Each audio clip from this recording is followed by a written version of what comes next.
Hello बच्चों, welcome back. कैसे आप सब।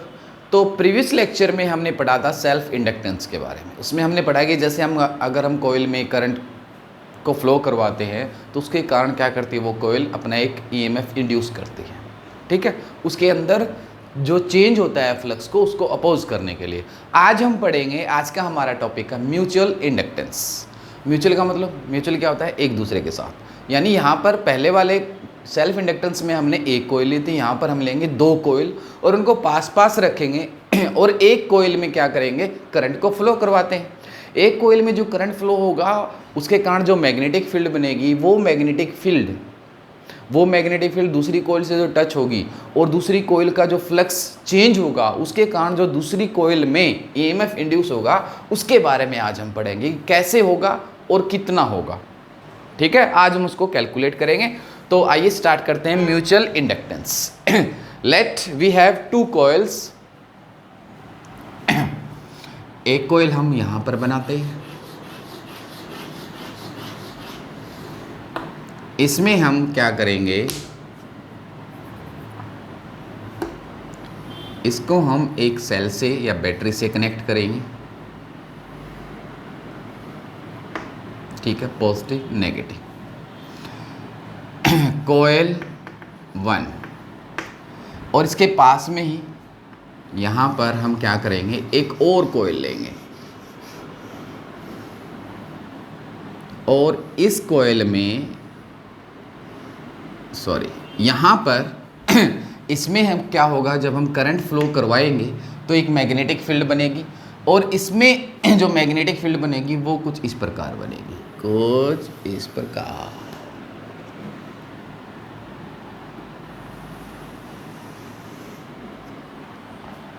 मतलब क्या हुआ कि यहां जो मैग्नेटिक फील्ड बनेगी, यहां से जो मैग्नेटिक फील्ड लाइंस निकलेगी वो इसके साथ भी कुछ लिंक होगी तो जिसके कारण इसमें फ्लक्स चेंज होगा और फ्लक्स चेंज होगा तो इस कोयल में क्या होगा, ईएमएफ इंड्यूस होगा। और अगर हम सर्किट कंप्लीट करते हैं और उसमें क्या होगा, करंट फ्लो होगा और वो करंट कितना फ्लो होगा उसको हम पता करने के लिए क्या करेंगे, यहाँ पर हम एक गैल्वेनोमीटर को कनेक्ट कर देंगे, गैल्वेनोमीटर को कनेक्ट करेंगे। ठीक है, तो इसमें हम करंट फ्लो करवाते हैं। मान लेते हैं इसमें I1 हमने करंट फ्लो करवाया, जिसके कारण क्या होगा, ये में एक मैग्नेटिक फील्ड बनाता है B1। कितनी बनाएगा, म्यू नॉट NI1 N1। ठीक है, ये एक मैग्नेटिक फील्ड बनाएगा। ये मैग्नेटिक फील्ड इससे लिंक होगी, जिसके कारण क्या होगा, इसका फ्लक्स चेंज होगा। फ्लक्स चेंज क्यों होगा, क्योंकि जैसे जैसे करंट फ्लो होगा, हमने पहले वाले प्रीवियस लेक्चर में हमने पढ़ा था कि करंट एकदम से जीरो से, जैसे जितना भी हम करंट फ्लो करवाते हैं वो एकदम से, मान लो 5 एम्पियर करंट फ्लो करवाते हैं तो 5 एम्पियर करंट जीरो से डायरेक्ट 5 नहीं जाएगा। करंट क्या होगा, ग्रेजुअली इंक्रीज होता है। ग्रेजुअली इंक्रीज होगा, करंट चेंज होगा तो बी भी चेंज होगा, बी चेंज होगा तो इससे जो लिंक होने वाला फ्लक्स है वो भी इसका चेंज होगा। और उस फ्लक्स को जो चेंज होता है उसके कारण ये क्या करेगा, ये एक ईएमएफ इंड्यूस करेगा। ईएमएफ के कारण क्या होगा, इसमें करंट फ्लो होगा। ठीक है, इसका फ्लक्स जो चेंज होगा, मान लीजिए इसका फ्लक्स है, हम मान लेते हैं इसका फ्लक्स हुआ, हमने मान लिया φ1 और इसका फ्लक्स जो चेंज हुआ, फ्लक्स जितना इससे लिंक हुआ, दूसरी कोयल से जो फ्लक्स लिंक होगा उसको हमने क्या मान लिया, φ2। अब ये φ2 जो इससे लिंक होगा वो किस चीज़ पर डिपेंड करेगा, सोचिए किस चीज़ पर डिपेंड करेगा, जितना करंट हम इसमें, ये हमारी कोयल 2 है, जितना करंट हम इसमें फ्लो करवाएंगे, जितना ज़्यादा करंट होगा ये उतनी ही ज़्यादा क्या करेगा, मैग्नेटिक फील्ड बनाएगा। बी की वैल्यू उतनी ही, B1 की वैल्यू उतनी ही ज़्यादा होगी। ठीक है, तो B1 जितना ज़्यादा होगा उतना ही इसका क्या होगा, फ्लक्स लिंक होगा। तो फ्लक्स वो किस चीज़ पर डिपेंड करेगा, I1 पर। किस चीज़ पर, जितना इसका फ्लक्स लिंक होगा इससे, इस कोयल से, वो किस चीज़ पर डिपेंड करेगा, I1 पर। तो हम यहाँ से क्या बोल सकते हैं, φ2 is directly proportional to I1। किस पर डिपेंड करेगा, I1 पर, क्योंकि फ्लक्स, इससे जो फ्लक्स लिंक हुआ वो किसके कारण हुआ, I1 के कारण। जो हमने पहले वाली कोयल में क्या किया, जितना हमने करंट फ्लो करवाया।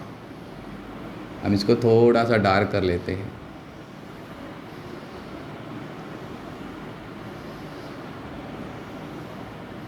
आपको अच्छे से दिख जाएगा।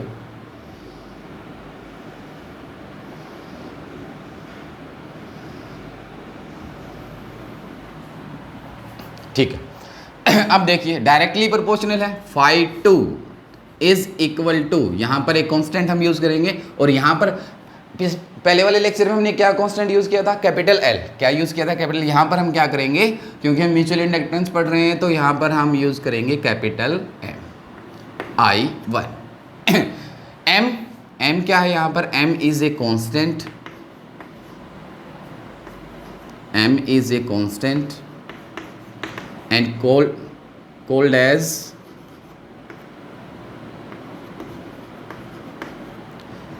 coefficient of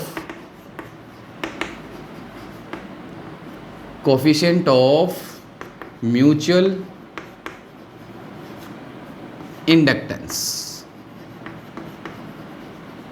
म्यूचुअल क्यों, करंट फ्लो हमें किस में करा, इसमें, और फ्लक्स चेंज किस में हुआ, इसमें भी हुआ, इसमें तो इसमें जितना करंट फ्लो हुआ, इसलिए हम क्या बोलते हैं, म्यूचुअल। म्यूचुअल का मतलब होता है एक दूसरे के काम, एक में फ्लो कराओ चेंज दूसरे में होना, दूसरे में कराओगे पहले में होगा, तो म्यूचुअल मतलब एक दूसरे में। Phi two. अब यहाँ से m किसके इक्वल होगा, देखिए आप सबको पता है, फाई टू, I को हम इधर ले आएंगे, करंट को I1, तो m को हम डिफाइन कैसे करेंगे, m को हम डिफाइन कैसे करेंगे, देखिए if I1 is equal to 1, I1 is equal to 1 ampere, ठीक है। तो उस केस में क्या होगा, m किसके इक्वल हो जाएगा, then m is equal to phi two. उस केस में क्या होगा, m किसके इक्वल हो जाएगा, फाई टू के। तो हम यहाँ पर डिफाइन कर सकते हैं, इसको वर्ड्स में लिख सकते हैं। सो म्यूचुअल या फिर हम इसको म्यूचुअल इंडक्टेंस नहीं, कोफिशिएंट ऑफ म्यूचुअल इंडक्टेंस को लिखते हैं, coefficient of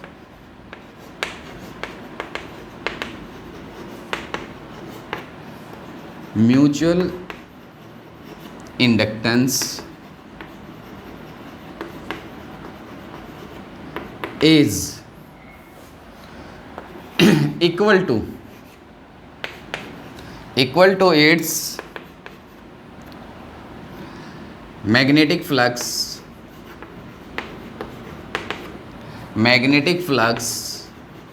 link with coil second, coil 2 when current flowing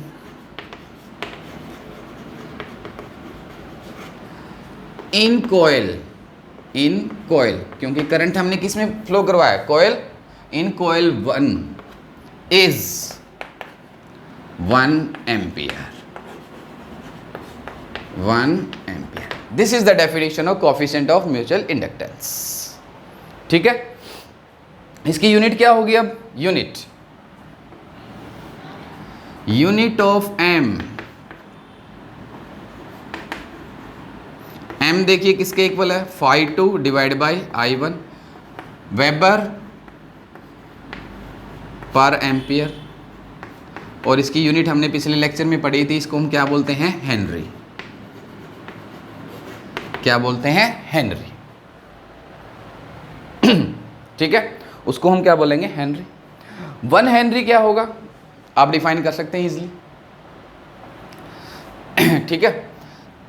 क्या होगा, coefficient of mutual inductance is said to be 1 Henry if its magnetic flux, कितना, magnetic flux of 1 Weber is linked with coil 2 when current flowing in coil 1 is 1 ampere। ये किसकी definition हो जाएगी, 1 Henry की। आप इसको लिख सकते हैं, लिख लेना, सेम है, सिर्फ क्या चीज चेंज करें, coefficient of mutual inductance is said to be 1 henry, कब, when magnetic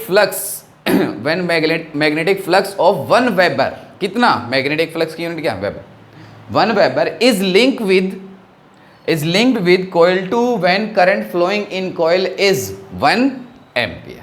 यानी जब हम इसमें 1 एम्पियर करंट फ्लो करवाएंगे, और अगर इससे कितना फ्लक्स लिंक हो रहा है, 1 Weber, देन उस कॉइल का म्यूचुअल इंडक्टेंस कितना होगा, M, उस कॉइल का कितना होगा 1 हेनरी, उसको हम क्या बोल सकते हैं 1 हेनरी। ठीक है, अब उसके बाद एक बार इसको नोट करिए, फिर हम निकालते हैं कि कितनी इसमें EMF से इसका रिलेशन निकालते हैं कि EMF कितनी इंड्यूस होगी। नोट करिए, पॉज करके नोट कर लो, पॉज कर लो। हो गया?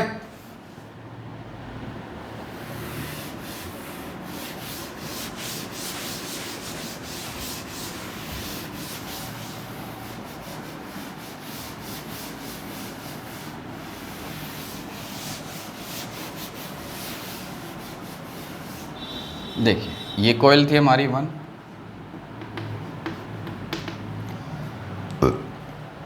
ठीक है।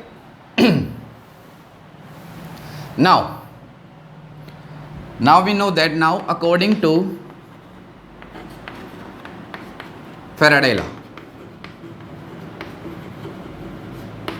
Faraday's law हम जानते हैं कि EMF is equal to minus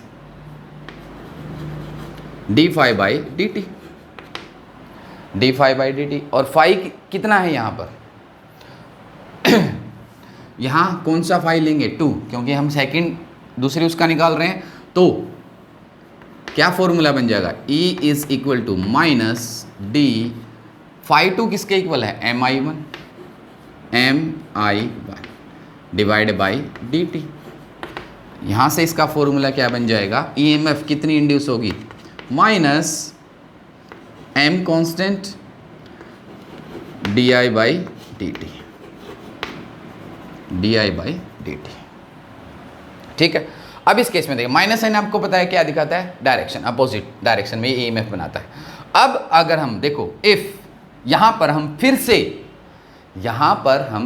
फिर से m को एक बार और डिफाइन कर सकते हैं दूसरे तरीके से। पहले हमने किस में डिफाइन किया, फ्लक्स के रिलेशन में, फ्लक्स के रिलेटेड हमने उसको डिफाइन किया। अब हम क्या करेंगे, if di by dt is equal to 1, di by dt का मतलब क्या है, rate of change of current, यानी करंट के चेंज होने का रेट अगर हम क्या मान लें 1 मतलब 1 एम्पियर इन 1 सेकेंड। अगर हम करंट को फ्लो करवा रहे हैं और वो बढ़ रहा है कितने, 1 सेकेंड में 1 एम्पियर बढ़ रहा है, पहले 1 सेकेंड में 1 एम्पियर, अगले 1 सेकेंड में फिर 1 एम्पियर, यानी 2 सेकेंड में कितना होगा 2 एम्पियर, यानी चेंज कितना हो रहा है करंट अगर हम उसको कितना मान लें 1 एम्पियर, इसका मतलब क्या हुआ कि 1 एम्पियर करंट चेंज हो रहा है 1 सेकेंड में। तो di by dt is equal to 1, then उस केस में E किसके इक्वल होगा m। इसको फिर हम वर्ड्स में लिख सकते हैं आइए लिखते हैं, कोफिशिएंट ऑफ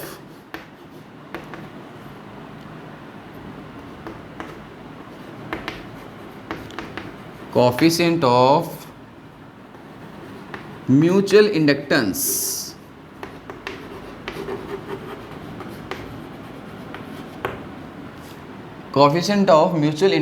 ऑफ कॉइल 2 यानी second coil is equal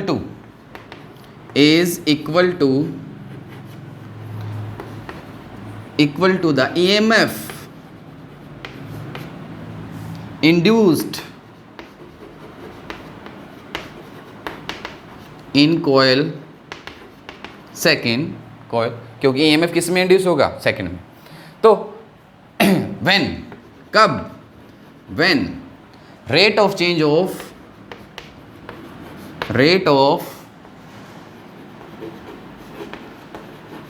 of current in coil 1 is 1 ampere per second, 1 ampere per second, उसको हम क्या बोलेंगे, कोफिशिएंट ऑफ म्यूचुअल इंडक्टेंस। इस प्रकार भी हम इसको डिफाइन कर सकते हैं। ठीक है, ये किसकी वैल्यू है, ये किसकी वैल्यू है, m की, m। अब देखिए ये जो m आया है, सोचो ये जो m की वैल्यू है, m किसका है, कोयल 2। तो हम इसको लिख सकते हैं यहां पर, देखिए इसको हम क्या लिख सकते हैं, m mutual inductance of coil 2 due to 1 is equal to phi2 divide by I1, phi2 divide by I1, इतना होगा। ठीक है, तो एक बार इसको नोट करिए, फिर हम इसकी वैल्यू निकालते हैं कि कितनी होगी। नोट करिए, हम इसका डेरिवेशन करते हैं कि इस कॉइल में कितना m म्यूचुअल इंडक्टेंस कितना होगा, हम इसका पूरा डेरिवेशन करते हैं। और फिर हम अगर मान लो, अगर हम इसको उल्टा करते हैं, उल्टा मतलब कैसे कि अगर हम कोयल 2 में करंट फ्लो करवाते हैं और कोयल 1 में हम क्या निकालना चाहते हैं उसका, कि कितना फ्लक्स लिंक होगा, कितना उसका म्यूचुअल इंडक्टेंस होगा, m की वैल्यू उसकी कितनी होगी, तो हम दोनों चीज़ें करेंगे। एक बार इसको नोट करिए जल्दी जी।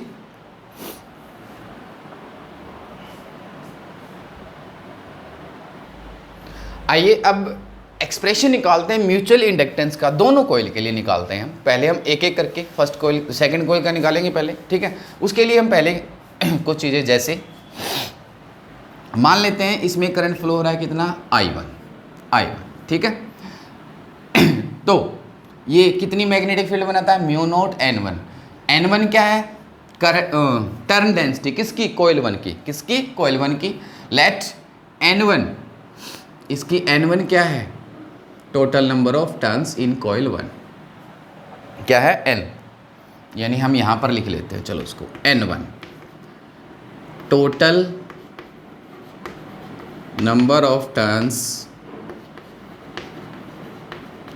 ऑफ कोइल 1, ठीक है। इस कोइल का area A1, area of coil 1, ठीक है। L ये वाली लेंथ हम क्या मांगते हैं, length of the coil,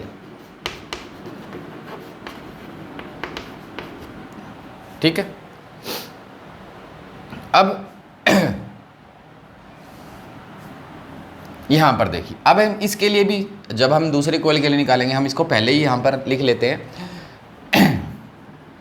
N2, N1 हमने लिख लिया।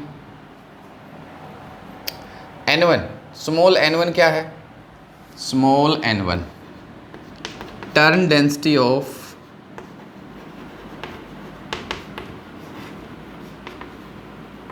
कोयल 1, ठीक है। N2 turn density of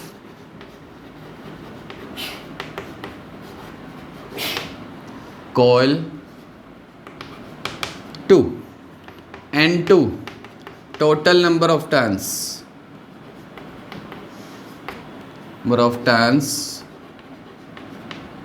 of coil 2, ठीक है। A2 area of coil 2, L2 ये वाली length, L2 area A2, N1 and N2 and small n2।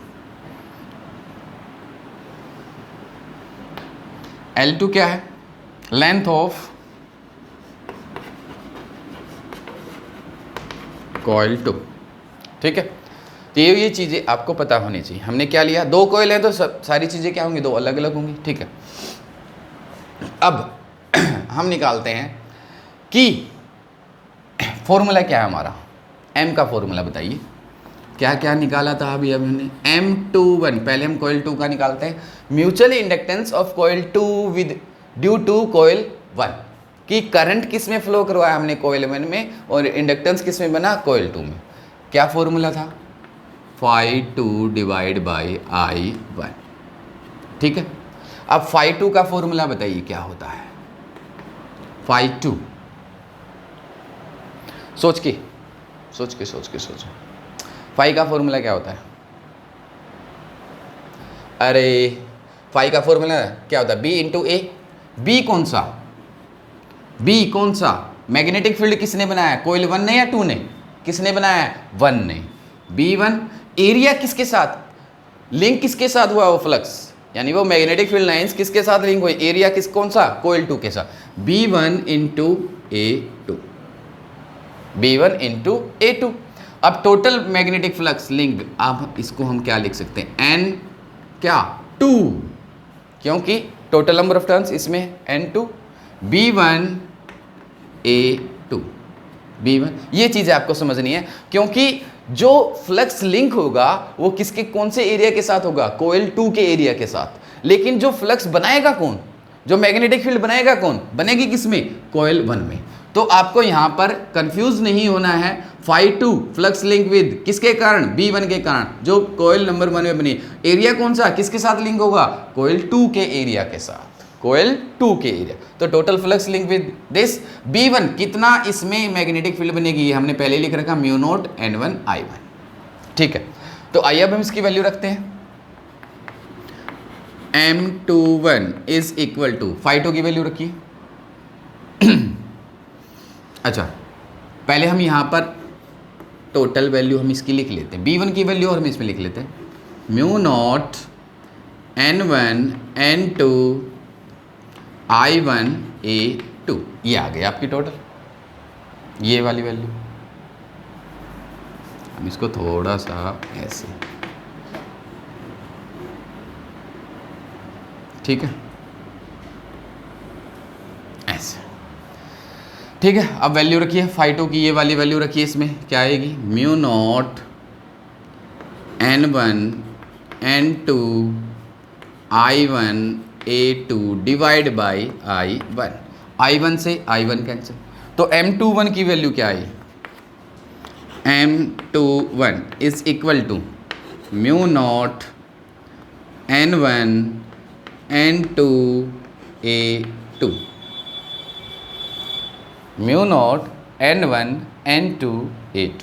ठीक है, ये वैल्यू, एक तो ये आ गया हमारा फॉर्मूला सिंपल म्यूचुअल इंडक्टेंस के लिए। ठीक है, ये N1 small n capital N समझते हैं ना, प्रीवियस लेक्चर में मैंने बताया था, स्मॉल n क्या है, turn density, number of turns per unit length, एक लेंथ में, एक यूनिट मीटर लेंथ में कितने टर्न्स हैं कोयल में, और n क्या है, कैपिटल N क्या है, टोटल नंबर ऑफ टर्न्स कितने हैं। ठीक है, तो आइए उनको चेंज करके देखते हैं। हमें पता है, हम जानते हैं कि यहाँ पर देखो कैपिटल N का एक जर्नल फॉर्मूला मैं आपको बताता हूँ, सॉरी स्मॉल n का क्या होता है, N/L क्या होता है, टर्न डेंसिटी क्या होती है, टोटल नंबर ऑफ टर्न्स क्या है, हमने क्या लिए हैं, capital N divide by per unit length, वो किसकी वैल्यू आ जाएगी, स्मॉल n की, किसकी वैल्यू आएगी, स्मॉल n की। तो यहाँ पर देखिए N1 किसके इक्वल होगा, N1 किसके इक्वल होगा, N1 देखिए हम इसमें वैल्यू रखते हैं M21 इज इक्वल टू μ0, ये किसके इक्वल हो जाएगा, N1 N2 A2 divide by L। N1 की जगह हम क्या रख दिया, L1, N1 divide by L1, bracket में लिख दो आप यहाँ पर कि N1 किसके इक्वल है, capital N1 divide by L1। ठीक है, ऐसे ही अगर आप इसको चेंज करना चाहो तो यहाँ से जो फॉर्मूला बनता है हमारा, n किसके इक्वल बनेगा, n इंटू एल। ठीक है, तो n2 की जगह n2 किसके इक्वल हो जाएगा, तो देखिए M21 किसके इक्वल होगा, μ0 N1 N2 L2, किसको चेंज किया हमने, N2 को, हाँ A2। ठीक है, ये आपके फॉर्मूले बन गए दिस, और ये एक आपका ये फॉर्मूला बन गया। ठीक है, ये कब होता है और ये कब होता है, ये हमने लास्ट टाइम ही डिस्कस किया था। M21 देखिए, यहाँ से दो चीज़ें आपके आए, दो रिजल्ट आपके पास आते हैं, normal result. M21 is inversely proportional to 1/L1। ये किस केस में होगा? If N1 total number of turns क्या है? N1 and N2 are constant.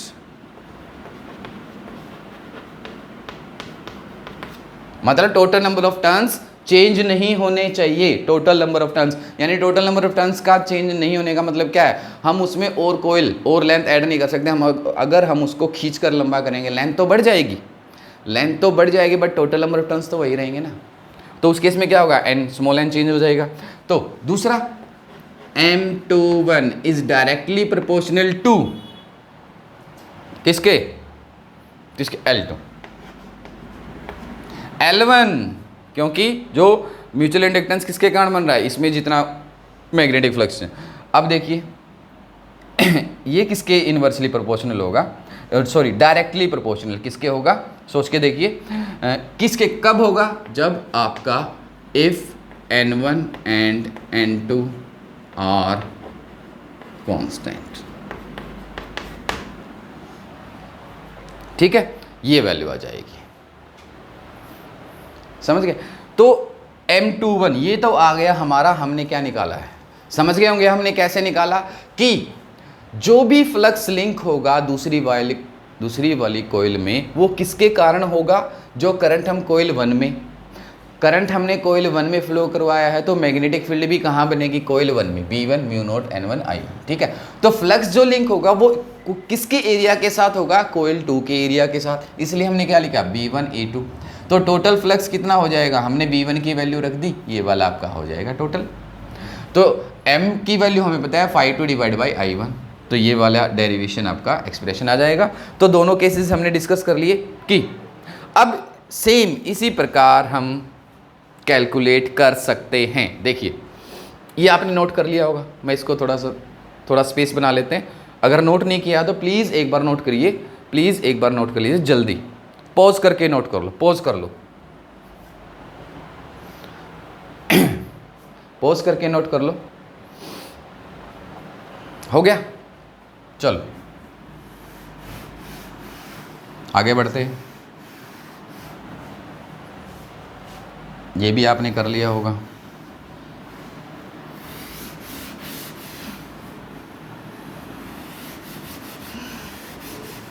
पूरा मैं साफ नहीं कर रहा हूं क्योंकि इंपॉर्टेंट टर्म आपको बतानी है।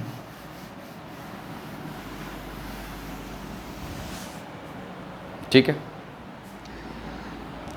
जैसे हमने, अब देखिए जैसे हमने M कॉइल 2 का निकाला वैसे ही हम इसको रिवर्स करके इसमें हम करंट फ्लो कराएंगे, इसमें हम गैल्वेनोमीटर कर देंगे। सारी चीज़ें क्या हो जाएंगी? रिवर्स। करंट उसमें फ्लो होगा, फ्लक्स इसमें चेंज होगा, इसके एरिया के साथ होगा। तो सिमिलरली हम लिख सकते हैं, यहाँ पर हम लिख similarly we can derive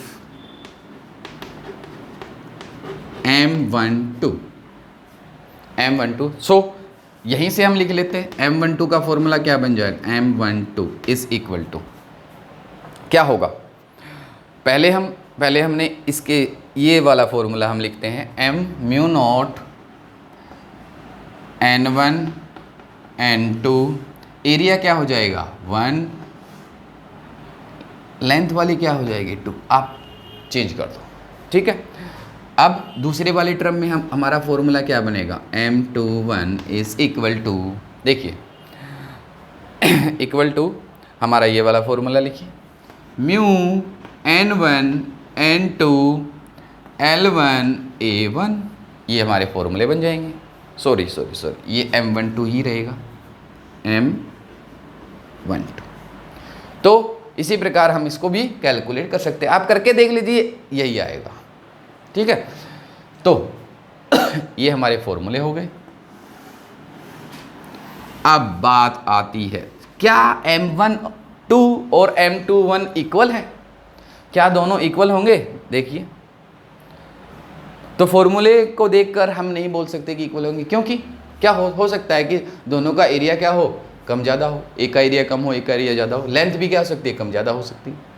length भी क्या हो सकती है? कम ज़्यादा हो सकती है। ठीक है, तो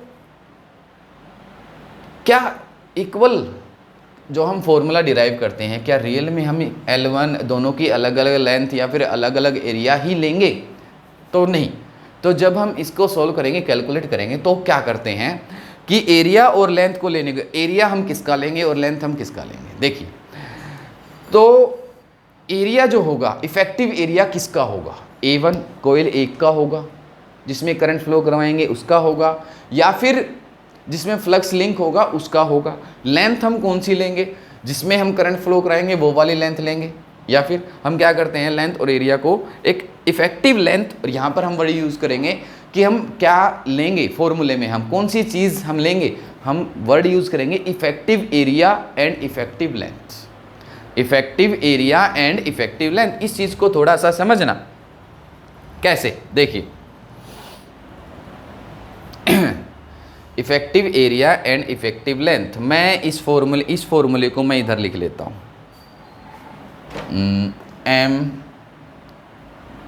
M21 is equal to mu naught N1 N2 A2 divide by L1, और M21 is equal to mu naught N1 N2 L2 A2। ठीक है, ये लिख लिया। अब मैं इसको थोड़ा स्पेस बना लेते हैं। अब देखते हैं कि क्यों हम इफेक्टिव एरिया और इफेक्टिव लेंथ की बात कर रहे हैं। ठीक है, तो देखिए, नोट कर लिया होगा आपने, वरना आप पॉज करके नोट कर लेना।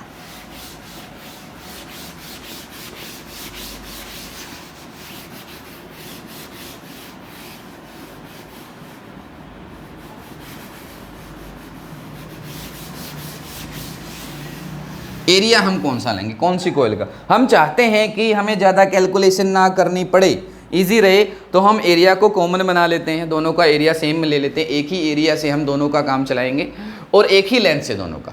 तो हम एरिया कौन सा लेंगे, कौन सी कोयल का एरिया लेंगे? 1 का लेंगे, 2 का लेंगे, और लेंगे तो क्यों लेंगे, उसका क्या रीज़न? लेंथ कौन सी लेंगे, 1 की लेंगे या 2 की लेंगे, और क्यों लेंगे? ठीक है, तो पहले एरिया को देखिए, हम लेंगे इफेक्टिव एरिया। इफेक्टिव एरिया को थोड़ा सा समझने की कोशिश कीजिए कि एरिया क्या होता है। देखिए, हम इसके लिए मैं एक छोटा सा एग्जांपल लेते हैं, शायद आपको अच्छे से समझ में आ जाए कि हम एक इलेक्ट्रिक फील्ड का एग्जांपल लेते हैं। सोचो कि कैपेसिटर हमने देखा है, पैरेलल प्लेट कैपेसिटर वाला जुड़ा।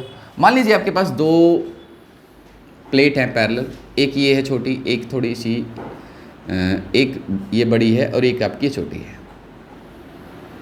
ठीक है, इस पर पॉजिटिव चार्ज, इस पर नेगेटिव। इलेक्ट्रिक फील्ड की डायरेक्शन आपका तो पॉजिटिव से नेगेटिव।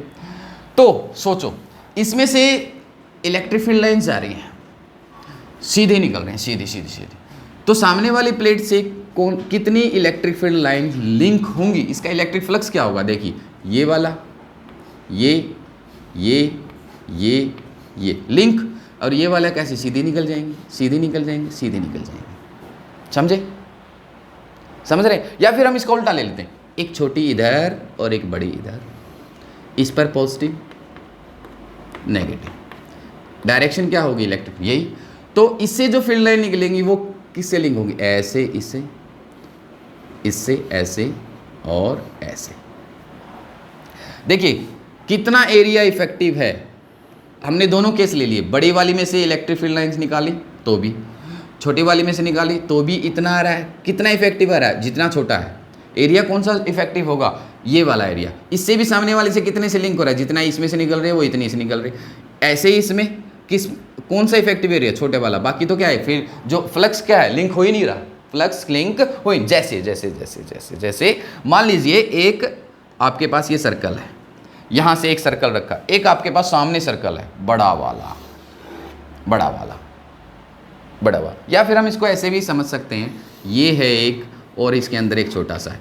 इससे जो मैग्नेटिक फील्ड लाइंस निकलेंगी वो कैसे, किस आमने सामने रखे हैं तो कितने में से लिंक होंगी? ये छोटे वाले में से लिंक होंगी, तो इसमें से कितने में ही लिंक होगी? इतने में ही लिंक होंगी। जितना एरिया इसका है वो उतने ही एरिया को सामने वाले बड़े वाले में लिंक करेगी। ठीक है। और या फिर बड़े वाले में से ये बड़ा है और इसके सामने क्या है, एक छोटा सा है, तो इसमें से जो मैग्नेटिक फील्ड लाइंस निकलेंगी वो छोटे वाले को कितने में लिंक करेंगे, बाकी तो आर पार, जैसे ये पूरा बड़ा है इसमें से फील्ड लाइन निकल, लेकिन सामने क्या रखा आपने ये छोटा सा, तो लिंक किस में करेंगे, ये छोटे वाले एरिया में। तो इफेक्ट एरिया कौन सा इफेक्टिव होगा, ये वाला छोटे वाला। तो एरिया हमें कौन सी कोयल का लेना है, अब आप समझ गए होंगे इफेक्टिव एरिया कौन सा होगा, जिस कोयल का एरिया छोटा होगा। ऐसे ही जो केस इलेक्ट्रिक फ्लक्स के लिए, वही सेम रूल किसके लिए है, मैग्नेटिक फ्लक्स के लिए। तो इफेक्टिव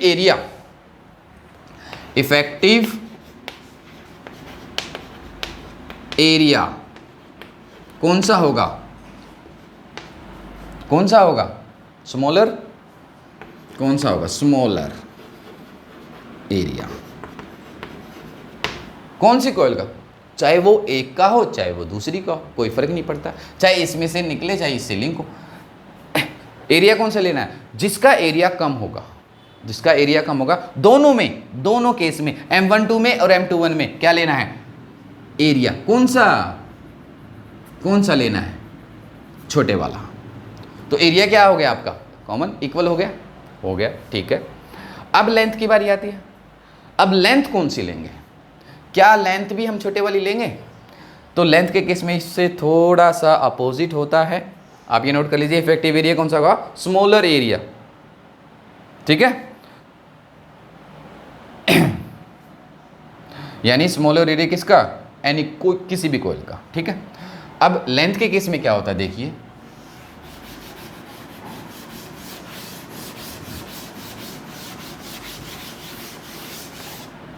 समझिए। अब लेंथ देखिए, मान लीजिए एक कोयल है, ये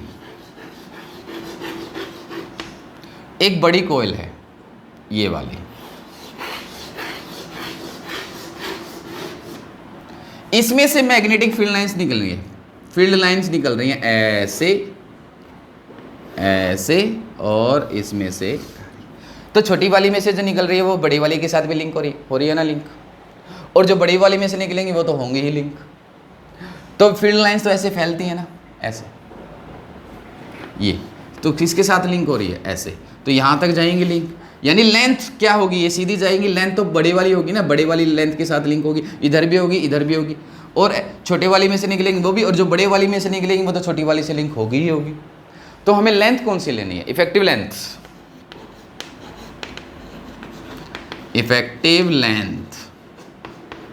कौन सी लेनी है, लार्जर वन,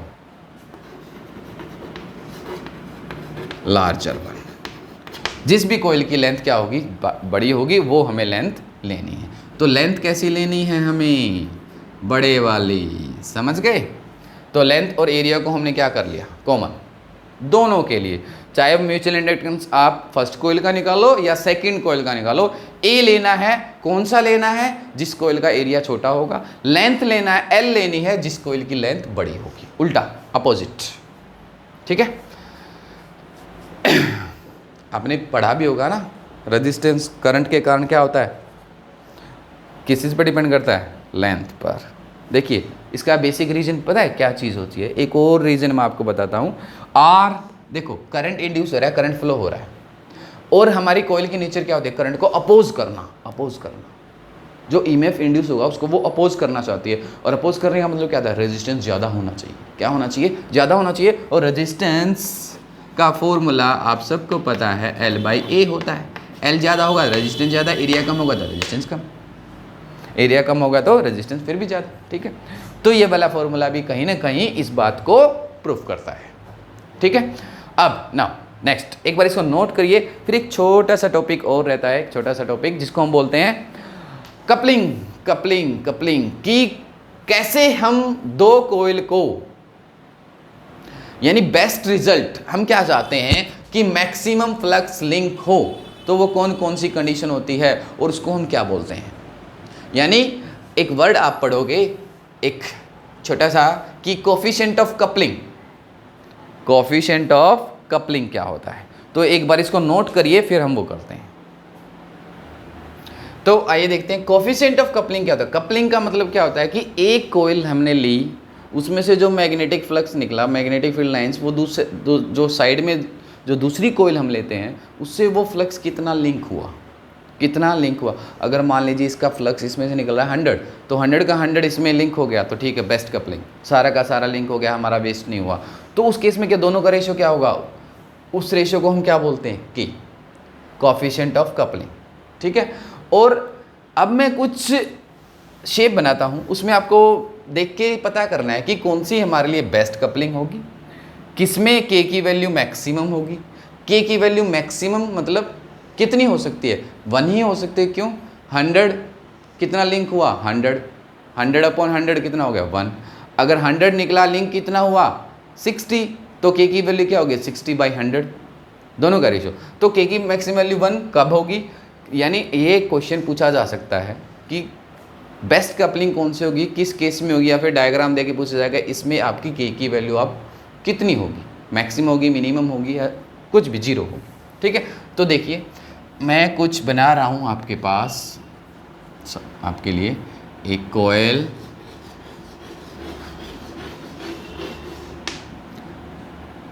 एक दूसरी कोयल, कोयल 1, कोयल 2, फर्स्ट केस, ठीक है।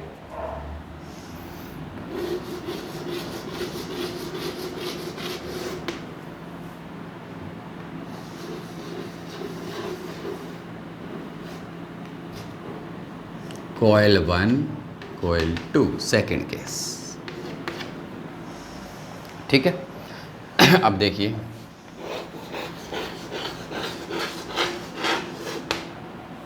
कोयल 1,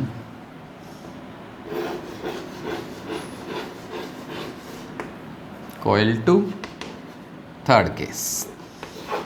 सोच लो तब तक किस में होगा,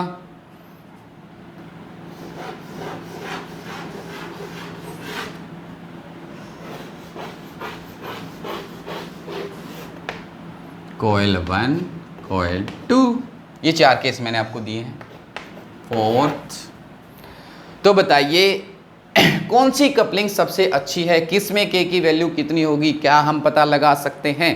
के का मतलब मैंने आपको समझाया है कि किस किस का रेशियो होता है, जितना फ्लक्स लिंक हुआ दूसरी कोयल के साथ डिवाइड बाय जितना फ्लक्स बना, यानी flux link with the coil second coil divide by flux generated by the first coil, उन दोनों का रेशियो। तो सोचिए बेस्ट कपलिंग कौन सी होगी और सबसे बेकार, यानी के की मिनिमम वैल्यू किस केस में होगी और मैक्सिमम वैल्यू किस केस में होगी, ठीक है।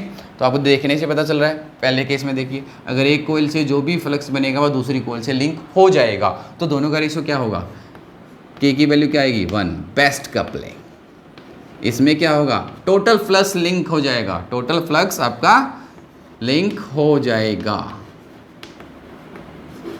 ठीक है। सेकंड केस देखिए, यहां से मैग्नेटिक फील्ड लाइंस ऐसे जा रही है और ये कोयल कैसे है, ऐसे इसके, और फील्ड लाइंस ऐसे जा रही है, ऐसे ये कोयल ऐसे है और ये कोयल ऐसे है, तो क्या होगा फील्ड लाइन सीधी निकल जाएंगी, और ये कैसे ऐसे, तो सीधी निकल जाएंगी, इससे लिंक होगी ही नहीं। क्या है ये, क्या है, इस कंडीशन को हम क्या बोलते हैं, 2 coils are perpendicular to each other. अगर 2 कोयल, ये कौन सी है, परपेंडिकुलर टू ईच अदर, इस केस में क्या होगा, देन अगर ऐसा कुछ केस आपको मिल जाए तो के क्या होगा वहां पर 0, कोई फ्लक्स लिंक नहीं होगा, सीधा पैरेलल इसके निकल जाएगा, ठीक है।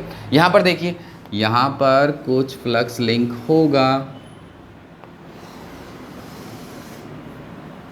ठीक है, होगा। यहां पर 100% तो नहीं होगा, जैसे हमने अभी जो केस पढ़ा, हमने स्टडी किया, यहाँ पर क्या होगा, के की वैल्यू 0 से तो बड़ी होगी बट 1 से छोटी होगी,